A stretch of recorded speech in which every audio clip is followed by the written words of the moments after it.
Hello guys, it's me, NASCAR Fan08, back with another video, and today we're going to be talking about what happened to each member of the Saints offense after their 2009 Super Bowl victory against the Colts.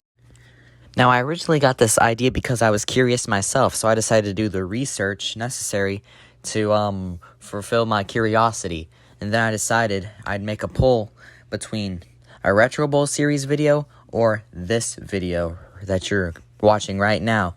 So, with all that explained, let's get into it. The first player that I will be going over is the starting quarterback from the season, Drew Brees.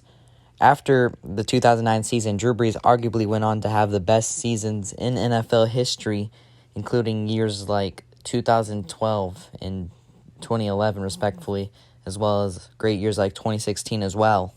Though they never made it back to a Super Bowl, Drew Brees was almost always a shoo-in for the Pro Bowl, and the Saints were always a decent team. Next on the list is Reggie Bush. I didn't know if it was Reggie Bush or Pierre Thomas who was the starter in 2009, so I had to look it up, and it was Reggie Bush, so I'll talk about him. After the 2009 season, Reggie Bush only played one more year in New Orleans, where he only played in 8 games, and after that, he just bounced around a couple of teams before retiring from the NFL. He was picked really high by the Saints coming out of college, had high expectations, but he never really became an all-time great running back. Next up is Marquise Colston. Marquise Colston is one of the greatest draft steals in Saints history, and as well as one of, if not the greatest receiver in Saints history. And after the 2009 season, he ended up putting up really decent stats for New Orleans, solidifying himself as one of the best receivers in Saints history. Next up is Devery Henderson. Devery Henderson was a good prospect coming out of LSU, and he ended up being picked up by the Saints, where he had a decent career. He led the league in yards per catch 2 times, actually. But after the Super Bowl, it was kind of on the inside of his career, so he never had any 2 great seasons after that. Next player I'm talking about is Jeremy Shockey. Jeremy Shockey was a legend for the New York Giants, going to 4 Pro Bowls and having an All-Pro selection, and he ended up winning a championship with them. And then he came to New Orleans, where he was on the 2009 Super Bowl team. And after that, he played 1 more year in New Orleans, played in 13 games, and then played a year in Carolina, and then retired. Next player is Jermon Bushrod. Jermon Bushrod was a tackle for the New Orleans Saints during their Super Bowl season, and he's actually one of my favorite players in their history. He's one of the few players on this list that after the Super Bowl, he ended up having some of the best seasons of his career, where he would end up becoming a 2-time Pro Bowler for the Saints, and then spending 3 years in Chicago, 2 in Miami, before coming back to retire with New Orleans to end off his career. Next player on the list is Carl Nicks. Carl Nicks, another tackle, but he also played guard for New Orleans during their Super Bowl season. Carl Nicks is one of the biggest what-if players, in my opinion. He was a 2-time All-Pro, 2-time Pro Bowler for the Saints, and, he went over to Tampa Bay. He ended up getting injured in his 2 seasons there. They ended up releasing him, and that was the end of his career. He is, in my opinion, one of the greatest offensive linemen in Saints history, probably top 5. He was just that good, and, if he could have stayed healthy, it's really a what-could-have-been situation.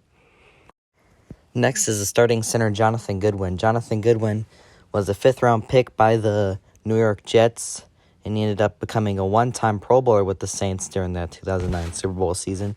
And then he spent 1 more year in New Orleans before going over to San Francisco, where he was on their Super Bowl team, or it wasn't a Super Bowl team, the team that made the Super Bowl but lost to the Baltimore Ravens, and then he came back for a year with New Orleans and retired as a Saint.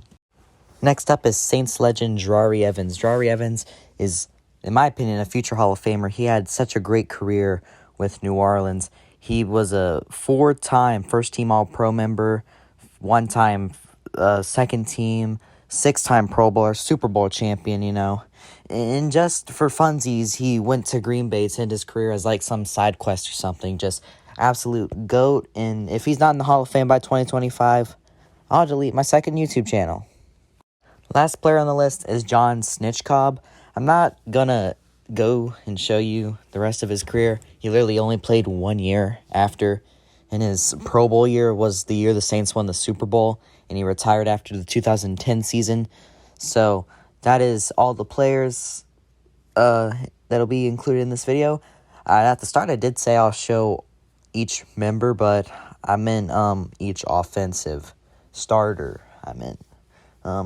So if this gets a good amount of likes, I'll do a part 2. If it doesn't, then I'll do it, but just not as, soon, probably. So if you want to see a part 2, maybe get it to, if it gets like 100 likes, I do a part 2 quicker. That's my goal. I mean, this probably only get like 20 views, and I work so hard, but if you're someone who isn't subscribed or doesn't like this kind of content, or does like this kind of content, but my channel is NASCAR Fan 08, then I don't know. You just stick around, because I plan on posting a lot more NFL type content. I'm doing a Retro Bowl series soon because of Jackson Browning 6 on YouTube. He did it, and I was like, that's a great idea. So I'm working on a video for it, so expect that eventually sometime this year. Enough of my ramblings. Like I said, if you want another video, just get 200 likes, and I'll do it way sooner than I would have if it didn't. So yeah. This has been NASCAR Fan 08, and I will see ya.